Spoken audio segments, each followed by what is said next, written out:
नमस्कार दोस्तों, आज है 12 सितंबर 2025। चलिए शुरू करते हैं आज के मुख्य समाचार में शेयर मार्केट से जुड़ी महत्वपूर्ण खबरें। भारतीय इक्विटी इंडेक्स 11 सितंबर को पॉजिटिव रुख के साथ बंद हुआ। कारोबारी सत्र के अंत में सेंसेक्स 123.58 अंक या 0.15% बढ़कर 81,548.73 पर बंद हुआ और निफ्टी 32.40 अंक या 0.13% बढ़कर 25,005.50 के स्तर पर बंद हुआ।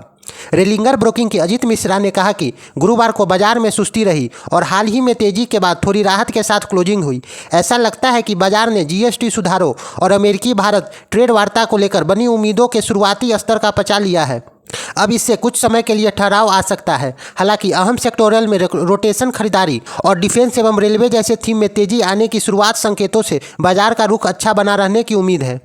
व्यापक बाजार में निफ्टी मिड कैप 100 इंडेक्स 0.12% बढ़त के साथ बंद हुआ और निफ्टी स्मॉल कैप 100 इंडेक्स 0.03% बढ़त के साथ बंद हुआ। सेक्टोरियल इंडेक्स में नजर डालें तो एनर्जी, सरकारी बैंक, फार्मा, तेल गैस और मीडिया इंडेक्स 0.5 से 1% की तेजी देखने को मिली।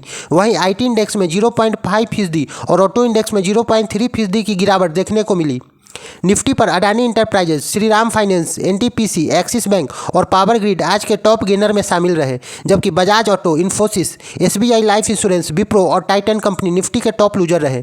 जियोजीत फाइनेंशियल सर्विस के चीफ मार्केटिंग एनालिस्ट आनंद जेम्स ने कहा कि 25,012 के ऊपर जाने पर निफ्टी में और तेजी आएगी, जबकि नीचे की तरफ 24,930 के आसपास तत्काल सपोर्ट है। निफ्टी के लिए ऊपर की ओर का टारगेट 25,400 पर है, हालांकि इसके समय लग सकता है। 25,100 पर इसके लिए पहला रेजिस्टेंस है। 25,100 से आगे न बढ़ पाने पर 24,700 से नीचे न गिरने पर आगे की बढ़त में देरी हो सकती है। आज एफआईआई ने 9,789.55 करोड़ रुपए की खरीदारी की और 12,585.66 करोड़ रुपए की बिकवाली की। वहीं घरेलू संस्थागत निवेशक डीआईआई ने 14,167.28 करोड़ रुपए की खरीदारी की और 9,903.62 करोड़ रुपए की बिकवाली की। आज एशियाई शेयर बाजार में जापान की निक्के 0.22% बढ़त के साथ 44,372.50 के स्तर पर बंद हुआ। वहीं व्यापक टॉपिक्स 0.22% बढ़कर 3,147.76 के स्तर पर बंद हुआ। गुरुवार को चीन की संघाई कंपोजिट 1.65% बढ़कर 3,875.31 पर स्तर पर आ गया। हांगकांग की हैंगसेंग इंडेक्स 0.43% की गिरावट के साथ 26,086.32 के स्तर पर बंद हुआ। आज कमोडिटी मार्केट में 24 कैरेट सोने की कीमत 1,10,507 प्रति 10 ग्राम पर पहुंच गई और चांदी का भाव 100 रुपये की गिरावट के साथ 1,29,900 रुपये प्रति किलो पर पहुंच गया। आज करेंसी मार्केट में भारतीय रुपये 0.39% गिरकर 88.44 प्रति अमेरिकी डॉलर पर बंद हुआ, जो पिछला भाव 88.10 था। नियामक सुधारों पर विचार के लिए सेबी बोर्ड की शुक्रवार को बैठक। सेबी बोर्ड शुक्रवार को नियामक सुधारों में चर्चा करेगी, जिसमें बड़ी कंपनियों के लिए आईपीओ और सार्वजनिक शेयरधारिता मापदंडों में ढील शामिल है। प्रस्तावों में एफपीआई, एआईएफ में मान्यता प्राप्त निवेशकों के लिए अनुपालन सरल हो सकता है तथा रेटिंग एजेंसी का दायरा बढ़ सकता है। रीट और इनविट में इक्विटी का दर्जा मिल सकता है। नए आईपीओ नियम, कंपनी के बाजार पूंजीकरण के आधार पर सार्वजनिक शेयरधारक हित का समय सीमा और न्यूनतम सार्वजनिक पेशकश का आकार। स्वागत एफआई ढांचा, सिंगल विंडो रजिस्ट्रेशन और सरलीकृत अनुपालन के माध्यम से कम जोखिम वाले विदेशी निवेशकों के लिए निवेश तक पहुंचना आसान हो सकता है। Pine labs IPO, payment service देने वाली company pine labs IPO. Payment service देने वाली कंपनी पाइन लैब्स लंबे समय से आईपीओ लाने की तैयारी में है। पाइन लैब्स के इस आईपीओ में 2,600 करोड़ रुपए के नए इक्विटी शेयरों का फ्रेश इशू और मौजूदा निवेशकों द्वारा 147.82 मिलियन शेयरों तक बिक्री ऑफर फॉर सेल शामिल है।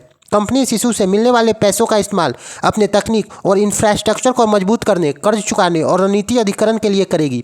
पाइप लैब्स 870 करोड़ रुपए का इस्तेमाल कर चुकाने, 760 करोड़ रुपए का इस्तेमाल तकनीकी इंफ्रास्ट्रक्चर में निवेश के लिए करना चाहती है। एक्सीडी एग्जीक्यूटिव डेवलपमेंट आईपीओ। एक्सीडी एग्जीक्यूटिव डेवलपमेंट के करीब 100 करोड़ रुपए का आईपीओ के लिए draft red herring prospectus file किया है।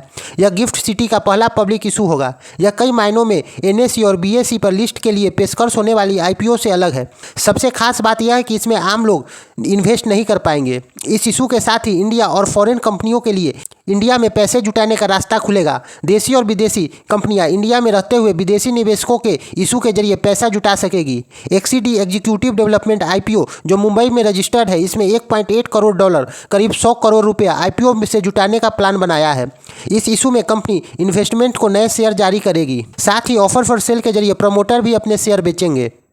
कुछ ऐसे स्टॉक जो 12 सितंबर को डिविडेंड अपना जारी करेगी। कोचिंग शिपयार्ड ₹2.25 का डिविडेंड देगी। गार्डन रिच शिप बिल्डिंग्स एवं इंजीनियरिंग ने ₹4.90 का डिविडेंड देने की घोषणा की है। HBL इंजीनियरिंग ₹1 का डिविडेंड देगी। कजारिया सिरेमिक ₹4 का डिविडेंड देगी। टेक्नो इलेक्ट्रिक प्रति शेयर ₹9 का डिविडेंड देगी।